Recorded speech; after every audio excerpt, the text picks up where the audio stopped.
అందరికీ నమస్కారం అండి. ఈరోజు మనం మీనరాశి వారి యొక్క జాతక ఫలితాలు తెలుసుకోబోతున్నాం. మీనరాశి వారికి మే 21 అనగా గురువారం నాడు వీరి యొక్క జాతక ఫలితాలను తెలుసుకోబోతున్నాం. అయితే మీనరాశి వారు ఎవరైతే ఇప్పుడే కొత్తగా మన ఛానల్ చూస్తున్నారో దయచేసి ఛానల్ సబ్స్క్రైబ్ చేసుకొని వీడియోకి లైక్ చేసి సపోర్ట్ చేయడం మాత్రం మర్చిపోకండి. మరి వీడియోని ఎక్కడ కూడా స్కిప్ చేయకుండా చివరి వరకు చూసినట్లయితేనే మీకైతే పూర్తిగా అర్థమవుతుంది. రేపటి రోజున మీ యొక్క రాశి ఫలితాల ప్రకారం మీకు ఏ విధంగా ఉండబోతుందో తప్పకుండా తెలుసుకుందాము. మరి అంతకన్నా ముందుగా ప్రతి ఒక్కరికి కూడా ఏదో సమస్య ఉంటుందండి. సమస్యలు అంటే ఉండరు కదా. మరి ఆ సమస్యల పరిష్కారం కోసం ఎక్కడెక్కడికో వెళ్ళి జ్యోతిష్యం చెప్పించుకొని నిరాశ చెంది ఉంటే ఒక్కసారి మన గురుగారిని కాంటాక్ట్ అవ్వండి. శ్రీ ఇంద్రకీలాద్రి కనకదుర్గమ్మ ఆశీస్సులతో జ్యోతిష్యం చెప్పను. మన గురుగారు స్త్రీ పురుష వశీకరణ చేతిలో చాలా ప్రత్యేకత గలవారండి. దూర ప్రాంతంలో వారు కూడా ఫోన్ కాల్ ప్రతి ఒక్క సమస్యకి ఖచ్చితమైన పరిష్కారం వెళ్తారు. మీకు ఎటువంటి సమస్యలు ఉన్నా అంటే భార్యాభర్తల సమస్యలు, ప్రేమ పెళ్లి సమస్యలు, చెడు ప్రయోగాల నివారణ 100% ప్రతి ఒక్క సమస్యకి వితిన్ డేస్లో పరిష్కారం అయితే కలదండి. మన గురు అయిపోయి వచ్చి పండిత రాజు గారు. మీరు సమస్యల ఫోన్ నెంబర్ 9730895167. చాలా నమ్మకమైన గురుగారు. మన గురువు 100% ప్రతి ఒక్క సమస్యకి వితిన్ డేస్లో పరిష్కారం చెప్తారండి. సమస్య మీది పరిష్కారం మాత్రం ఖచ్చితంగా మన గురుగారి దగ్గర అయితే కలదు. ఒక్కసారి నమ్మకంతో ప్రయత్నించండి. ఇక వివరాలకు వస్తే కనుక ఈ రాశివారి దినఫలిత ప్రకారం అండి, రేపటి రోజున ఒక వ్యక్తి మీ కాళ్ళ దగ్గరికి అయితే రాబోతున్నారండి. ఆ వ్యక్తి ఎందుకు మీ కాళ్ళ దగ్గర రాబోతున్నారు, మరి ఎందుకు ఆ వ్యక్తి ఎవరు, అసలు మీకు ఆ వ్యక్తికి ఉన్నటువంటి మీ ఇద్దరి మధ్య ఉన్నటువంటి ఆ యొక్క గొడవలు ఏమిటి, ఈ గొడవ కలిగినటువంటి కారణం ఏమిటి, తిరిగి మరలా మీ వద్దకు వారు ఏ విధంగా వచ్చి మిమ్మల్ని కాలు పట్టుకునేటువంటి పరిస్థితులు వారికి ఎదురవగా మీరు ఏం చేస్తారనేటువంటి పూర్తి అంశాల గురించి, అలాగే రేపటి మీకు ఎటువంటి శుభ అశుభ పరిణామాలు చోటు చేసుకోబోతున్నాయి, అలాగే ఏ దేవత మీరు చేసుకోవాలనేటువంటి పూర్తి అంశాల గురించి అయితే తెలుసుకుందామండి. కాబట్టి వీడియోని ఎక్కడ కూడా స్కిప్ చేయకుండా చివరి చూడడానికి ప్రయత్నించండి.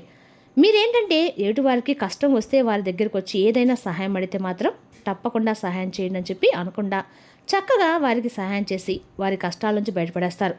కానీ వారు ఆనందంగా ఉంటారండి. అప్పటి వరకు ఏంటంటే మీ దగ్గర నుండి అవసరాన్ని అలాగే ప్రతి ఒక్కరు కూడా ఉపయోగించుకొని ఏంటంటే అప్పటి వరకు వాళ్ళు మీ దగ్గర చాలా నటిస్తారు. తర్వాత మిమ్మల్ని ఏంటంటే దెబ్బతీసే విధంగా ప్రయత్నం మొదలు పెడతారు. లోకం అలా ఉంది కాబట్టి మనం ఎవరిని కూడా ఎక్కువగా నమ్మకాలు పెట్టుకోకూడదు, ఎవరిపైనా కూడా డిపెండ్ అవ్వకూడదు. అలాగే వారిని మన తలపైన పెట్టుకొని ఊరికే విధంగా మనమైతే ప్రవర్తించకూడదండి. ఎవరి హద్దుల్లో వాళ్ళు ఉండాలి. కాబట్టి మనం ఏంటంటే పక్క వాళ్ళు మనల్ని ఏమన్నా సరే ఒక మాట అన్నా వెంటనే మనం మన వాళ్ళని చెప్పేసి గొడవకి వెళ్ళిపోవటము, ఏదో వాళ్ళకి మన చేతంతా సాయం చేస్తూ ఉంటాం అనమాట.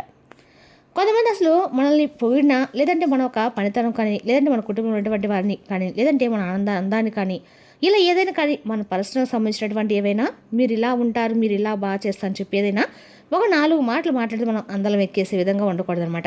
వారు అసలు దేనికి ఈ విధంగా చెప్తున్నారు, దేనికి సంబంధించి మన దగ్గర అసలు ఏ విధమైనటువంటి అంటే ఏ విషయం పట్ల వాళ్ళు మన దగ్గర ఏదైనా తెలుసుకోనుకుంటున్నారా, లేదంటే మన దగ్గర ఏదైనా అవసరానికి వచ్చారా, ఒకటికి 2 సార్లు ఆలోచించుకోవాలండి.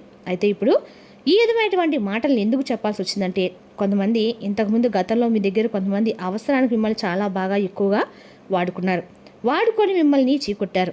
సమాజంలో మీరంటూ అంటే ఒక చెడ్డవారు అనే విధంగా నలుగురిలో మిమ్మల్ని చూపించాలనేటువంటి ప్రయత్నాలు చేసినప్పుడు కూడా భగవంతుని యొక్క అనుగ్రహం మీకు తోడుగా ఉండబట్టి ఆ యొక్క భగవంతుని యొక్క అనుగ్రహంతో మీరు బయటపడాలని చెప్పుకోవాలి. అలాగే వారు మిమ్మల్ని ఏ విధంగా బాధ పెట్టినా, ఏ విధంగా సమాజం మిమ్మల్ని అగౌరవపరచాలని చెప్పి నిలబెట్టాలని చెప్పి చూసినా కూడా మీరు ఎక్కడా కూడా వారికైతే ఛాన్స్ ఇవ్వలేదండి. అయితే వారు విసిగి వ్యాపారిక వీరిని దెబ్బతీసేటువంటి ప్రయత్నం మనం చేయాలనుకోకూడదు. అంటే ఎందుకంటే వారి జోలికి పోకూడదనే విధంగా ఒక రియలైజేషన్స్ వాళ్ళు వచ్చారనమాట. కాబట్టి వారంతటా వారే తప్పును తెలుసుకొని మీ దగ్గరికి వచ్చి మిమ్మల్ని సారీ చెప్పి, మీకు సారీ చెప్పేసి మిమ్మల్ని ఎప్పుడు కూడా మీతో ఎటువంటి గొడవలు కానీ, లేదంటే ముందు రోజుల్లో ఫ్యూచర్లో ఎటువంటి ఇబ్బందికరమైనటువంటి పరిస్థితులు వారి వల్ల కలగకుండా ఉండాలంటామని చెప్పి మీ దగ్గర ప్రమాణం చేస్తారండి. అలాంటి వారు ఎవరంటే మీకు దగ్గర రిలేటివ్స్ కావచ్చు, లేదంటే మీ యొక్క బంధువులు కావచ్చు, లేదంటే మీ ఇరుగు పొరుగు వారు కావచ్చు, శ్రేయోభిలాషులు, స్నేహితులు, ఇలా ఎవరైనా కానీ కొంతమంది అయితే వ్యక్తులు మీ దగ్గర సహాయం తీసుకున్నటువంటి వ్యక్తులు మీ ద్వారా అంటే సహాయాన్ని పొంది మిమ్మల్ని బ్యాడ్ చేయటువంటి కొంతమంది ఒపీనియన్ అలా ఉంటుందన్నమాట. అలాంటి వారు మీ దగ్గరికి వచ్చేసి రేపటి రోజున ఎవరైతే చీకొట్టి మీరు అవసరం లేదు, మీ అవసరం మాకు ఇంకా లేదు, అసలు మీరే అవసరం లేదని చెప్పేసి దండం పెట్టిన వాళ్ళు రేపటి రోజున మరలా మీ దగ్గర తిరిగి వచ్చి మీ దగ్గర చేతులు జోడించి నమస్కరించుకొని తప్పైపోయిందని చెప్పేసి వాళ్ళే మీ కాళ్ళ దగ్గర పడతారండి. వారి యొక్క మనస్తత్వం ఎలా ఉంటుందంటే, మనం తప్పు వీరికి ఇంకా సహాయం చేయలేమో, అయ్యో పాపం మనల్ని అడిగారు కదా అని సహాయం పాపం అనుకుంటూ లేక వారికి చిక్కగా మనల్ని అడిగారేమో పాపం అవుతుందని చెప్పి ఇచ్చేస్తాము అనమాట. మరలా మనం సంపాదించుకోకపోని అని చెప్పేసి మంచి మనసుతో ఆలోచిస్తామండి. మీరు కాకపోతే ఏంటంటే ఒకటి వ్యక్తులు ఉండాలి. కాబట్టి ఈ యొక్క విషయాన్ని మీరు గమనించుకోవాలి. ఇక అలాగే కుళ్ళు కుడుతున్నారు అనేది మీకు అసలు తెలియదు. కాకపోతే పైకి ఏంటంటే ఈ రాశి వారిని చూడడానికి చాలా గంభీరంగా ఉంటారు. ఎదుటి వ్యక్తులు మాట్లాడన్నా అమ్మో వీళ్ళకి చాలా కోపం ఎక్కువ కావాలో లేదంటే గర్వం ఎక్కువ కావాలనే విధంగా మీ యొక్క ముఖ కవచికలు మీ యొక్క భావాలు అలా ఉంటాయన్నమాట. కాబట్టి ఎవరైనా కానీ మీతో మాట్లాడంటే కొంచెం ధైర్యం చేయరు, వెనకడుగు వేస్తారు. ఆ విధంగా మీ యొక్క మాట తీరు ఎలా ఉంటుందంటే ఎవరితోనైనా కానీ ఇట్టే కలిసిపోతారండి. కాకపోతే ఏంటంటే మంచిగా ఉంటే మంచిగా ఉంటారు. ఎవరికైనా చెడుగా కనుక మీరుంటే పర్సనల్గా మిమ్మల్ని చెడుగా ఎవరైనా ఉద్దేశపూర్వకంగా చెడుగా తలపెట్టడానికి చూస్తే మాత్రం మీకు ఏదైనా సరే వారిపైన ఒక బ్యాడ్ ఒపీనియన్ ఉన్నా కానీ వెంటనే మీరు అర్థమైపోతుందన్నమాట. అలాంటి వారిని మీరు ఏం చేస్తారంటే పట్టించుకోరు. అసలు జీవితంలో కూడా వారి ముఖం చూడరు. మంచిగా ఉంటే మీరు కూడా చాలా మంచిగా ఉంటారు. అదే మీకు ఏదైనా కానీ చెడు తలపెట్టాలని చెప్పినటువంటి ఆలోచన ఎటు వ్యక్తికి వచ్చినా కూడా మీరు ఇట్టే పసిగట్టేస్తారు. కాకపోతే ఏంటంటే మీలో ఉన్నటువంటి వీక్నెస్ ఏంటంటే ఎవరైనా మాకు బాగా మేము కష్టాల్లో ఉన్నాము, మాకు ఏదైనా సహాయం కావాలని అనగానే మీ మనసు వెంటనే చల్లించిపోతుంది అనమాట. అంటే అసలు ఇక మేము తప్ప వాళ్ళకి ఎవరు కూడా సహాయం అందించే వాళ్ళు లేరేమో అన్న పాపం. అందుకే మా దాకా వచ్చారు, మీ దగ్గర ఉన్నా లేకపోయినా ఏమి ఆలోచించకుండా వారికి ముందు సహాయం చేయాలనేటువంటి ఏర్పాట్లు అయితే అన్ని రకాలుగా చేస్తారు. కాబట్టి అతి మంచితనం అనేది అన్ని చోట్ల పనికిరాదండి. కాబట్టి అతి మంచితనం కొంచెం తగ్గించుకోవాలి. ఇక అలాగే మీరు కొన్ని విషయాలు నిర్లక్ష్యం చేసినటువంటి విషయాల్లో రేపటి రోజున కొంచెం జాగ్రత్త పడాలి. ఇక రేపటి రోజున చేస్తాం కదండి, రేపటి రోజున చేయకపోతే ఏముంది అని తర్వాత చేసుకోవచ్చు అనే విధంగా పెండింగ్ ఉన్నటువంటి పనులు కాస్త కొంచెం నిర్లక్ష్యం చేసినటువంటి రోజుల్లో మీకైతే ఇబ్బందికరమైన పరిస్థితులు అయితే ఖచ్చితంగా ఏర్పడతాయండి. ఇక రేపటి మీకు ఉదయం నుండి సాయంత్రం వరకు చాలా అద్భుతంగా ఉంటుంది. మీ పనుల్లో చాలా బిజీగా ఉంటారు. అసలు కొంచెం కూడా మీరు సమయం అనేది లేకుండా మీ పనులపై మీరు కాన్సన్ట్రేషన్ చేస్తారు. అలాగే కుటుంబ సభ్యులతో చాలా చక్కగా సమయాన్ని అయితే గడుపుతారు. అలాగే పిల్లలతోనూ పెద్దలతోనూ అందరితో కూడా కాసేపు అయితే కాలక్షేపంగా రేపటి గడుపుతారు. అలాగే దైవ నామస్మరణ చేసుకుంటారు. మీ యొక్క ఇష్టదైవ నామస్మరణ చేసుకుంటారు. ఉదయం నుండి సాయంత్రంలో మీకు ఎప్పుడు కుదిరితే అప్పుడు ఉదయం కానీ సాయంత్రం కానీ ఇంట్లో ఖచ్చితంగా దీపం పెట్టుకోండి. అలాగే మీపై ఉన్నటువంటి నరదిష్టికి ఉప్పు ఆవాలు దిష్టి చేసుకుంటూ ఉండండి. ఎందుకంటే మీపై ఎక్కువ నరదిష్టి అనేది ఎక్కువగా ఉందండి. కాబట్టి అంటే చిన్న చిన్న చేసుకున్నట్లయితే మీకు ఉన్నటువంటి నరదిష్టి అని తెలియపోతుంది అనమాట. అదేవిధంగా ఈ రాశి వారికి బయట జరిగే ఔటింగ్ పార్టీలు, ఆహ్లాదకరమైన జాయింట్లు రేపటి మిమ్మల్ని మంచి ముళ్ళు వస్తాయి.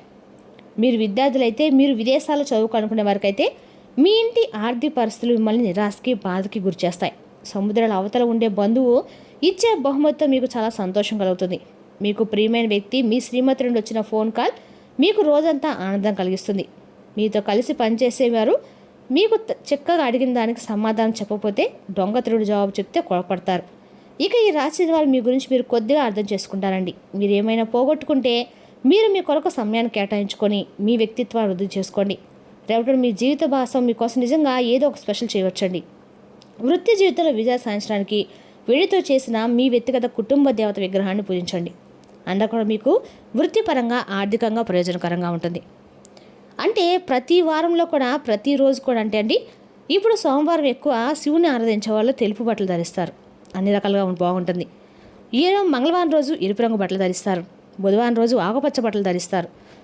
గురువారం రోజు ఆర్థికంగా ప్రయోజనం కోసము పసుపు రంగు బట్టలు ధరిస్తారు. శుక్రవారం రోజు అమ్మవారి కోసము చాలామంది కూడా ఎక్కువ తెలుపు, ఎరుపు, పచ్చ ఈ 3 రంగుల బట్టలు ధరిస్తారండి. శనివారం రోజు ఎక్కువ నీలం రంగు, సాయంత్రం పూట పసుపు రంగు బట్టలు ధరించడం ద్వారా స్వామి వారికి అనుగ్రహం కలుగుతుందని చెప్పి వారంలో ఒక్కో రంగును అందరూ యూజ్ చేస్తూ ఉంటారు. అలా చేయడం వల్ల ఏంటంటే మన చేసే పనిలో ప్రయోజనకరం చేకూరుతుందని, మనకు కలిసి వస్తుందని ఈ జ్యోతిశాస్త్ర ప్రకారం చెప్పచ్చండి. మరి రేపటి రోజు గురువారం కాబట్టి ఖచ్చితంగా కూడా ప్రతి ఒక్కరు కూడా పసుపు రంగు బట్టలు మీకు ఆర్థికంగా ప్రయోజనం చేకూరుస్తుంది. ప్రతి ఒక్కరు కూడా జోబులో ఎక్కువ పచ్చరంగు రుమాలు ఉండేట్టుగా చూసుకోండి. ఆర్థికంగా బయటకు వెళ్ళేటప్పుడు మీకు బాగా ప్రయోజనకరంగా ఉంటుంది. మరి తెలుసుకుందాకండి రాశి యొక్క జాతక ఫలితాలను. తిరిగి రేపటి మళ్ళీ కలుసుకుందాం. Thank you for watching.